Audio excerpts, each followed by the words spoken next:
আসসালামু আলাইকুম। আজ আপনাদের দেখাবো একটি শামুক পাপড়ির ফুল কিভাবে তৈরি করতে হয়।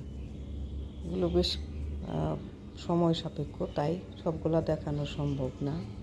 একটি পাপড়ি করে দেখাচ্ছি, দেখুন। এবার ফুলটি ঘুরিয়ে উল্টা দিক থেকে পাপড়ি শুরুটা করতে হবে।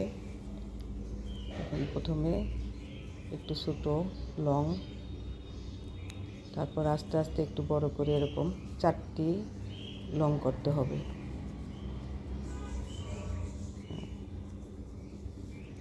চারটি লং করা শেষ হলে ফুলটি আবার ঘুরিয়ে নিতে হবে। ফুলটি ঘুরিয়ে নিয়ে ওই ফুলের গোড়া থেকে আবার ভিতর সাইডে 4টি লং করে আটকে দিতে হবে। এভাবে একটি শামুক পাপড়ি ফুলের পাপড়ি হয়ে যাবে। দেখতে থাকুন ভিডিওটি, দেখতে থাকলে শিখতে পারবেন ইনশাআল্লাহ।